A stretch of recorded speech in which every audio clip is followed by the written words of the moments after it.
Sige po. Kaya ng gasa, saka. Tapos, i-roll mo tol, i-roll mo. Pag-split ko na lang. Sa Tuguegarao City, bandang alas 10:25 ng gabi nitong December 31, 2025, rumesponde ang UNTV News and Rescue Team sa isang aksidente sa Bagay Road, Bagay, Tuguegarao City. Dalawang lalaki na magkaangkas sa motor ang pauwi na sana dala ang electric fan na napanalunan sa isang kasiyahan.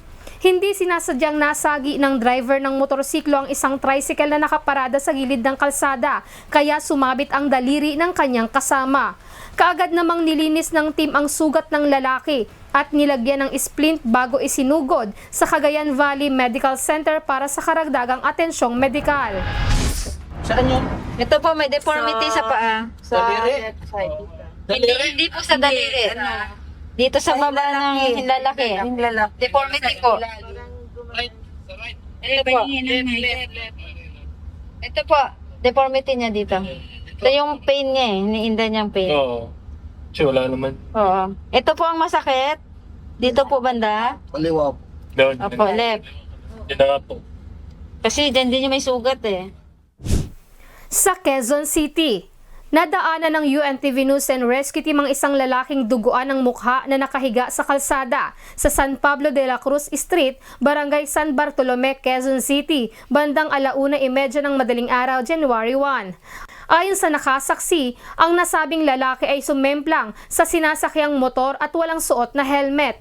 Bagaman conscious, idinadaing ng lalaki ang masakit niyang sugat sa ulo at deformity sa kaliwang hinlalaki sa paa. Nilapatan ng pangunang lunas ng team ang kanyang mga natamong sugat sa iba't ibang bahagi ng katawan. Ayon sa pasyente, hindi niya maalala kung ano ang nangyari sa kanya dahil nawalan daw siya ng malay. Dumating rin ang barangay ambulance na siyang nag-turnover ng motor at gamit ng pasyente sa pamilya nito.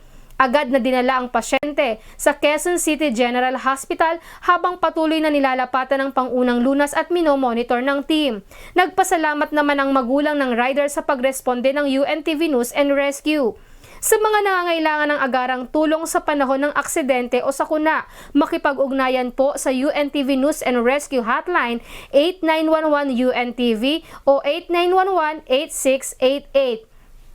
Lizel Nael, UNTV News and Rescue. Diyos ang aming sandigan, serbisyo publiko ang aming pinahahalagahan.